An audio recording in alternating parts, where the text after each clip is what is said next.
సంస్థ R&I PRGI registration కలిగిన చిన్న మధ్య తరహా పత్రికలకు అక్రిడేషన్లు ఇవ్వకుండా ఎంపానల్మెంట్ చేయకుండా వివక్ష చూపుతున్న ప్రభుత్వ వైఖరిని నిరసిస్తూ మంగళవారం ఆయా పత్రికల జర్నలిస్టులు హైదరాబాద్ మసబ్ ట్యాంక్లోని సమాచార పౌర సంబంధాల శాఖ కమిషనర్ కార్యాలయం సమాచార భవన్ ఎదుట ఆందోళన చేపట్టారు.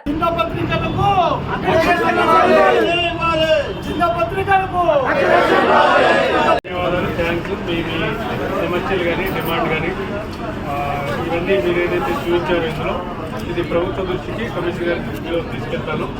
కానీ ఒక పాయింట్ ఏం చెప్పారంటే ఏదైతే ఎంపానల్ లేని చిన్న పత్రికలు ఉన్నాయో వాళ్ళకి జియోలో ప్రొవిజన్ ఇవ్వడం జరిగింది. ఒక కార్డు ఇస్తాము, మీరు అది పబ్లికేషన్ సెంటర్లో పెట్టుకోవచ్చు.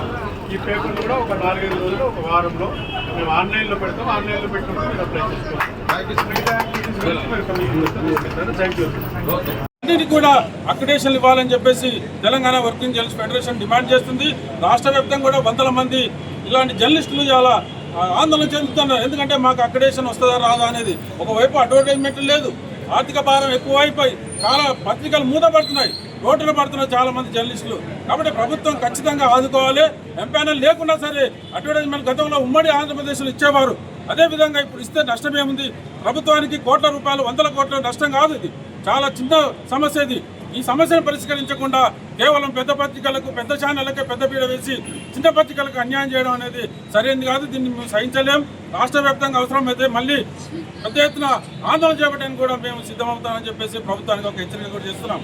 దయచేసి వెంటనే చిన్న పత్రికలకు అక్రిడేషన్ ఇవ్వాలని చెప్పి డిమాండ్ చేస్తూ జర్నలిస్ట్ వ్యవస్థలో ఉందంటే కేవలం తెలంగాణ వర్కింగ్ జర్నలిస్ట్ ఫెడరేషనే అని మనసవాచకరమైన నమ్ముతున్నాం.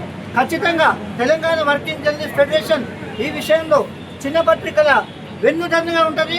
ఇలాంటి పరిస్థితుల్లో వాళ్లకు అక్రిడేషన్లు కానీ ఎంపానల్మెంట్ కానీ ఇచ్చే వరకు ఆందోళన ఆగదని ఈ సందర్భంగా ప్రజల పక్షాన నిలబడుతూ ఈ పత్రికా రంగంలో పనిచేస్తున్న ప్రభుత్వం గుడ్డితనంగా వ్యవహరిస్తడం అనేది సిగ్గుచేటు. ఇప్పటికైనా కళ్ళు తెరవాలి. TWJF ఆధ్వర్యంలో చేపడుతున్న ఈ దీక్ష విషయంలో అయినా కనువిప్పు కలగాలని నేను డిమాండ్ చేస్తున్నాను. ఇప్పటికైనా చిన్న మధ్య తరగతుల పత్రికల్లో పనిచేసే వారికి అక్రిడేషన్లతో పాటు వాళ్ళకు అడ్వర్టైజ్మెంట్ ఇచ్చి ఆదుకోవాలని డిమాండ్ చేస్తున్నాను.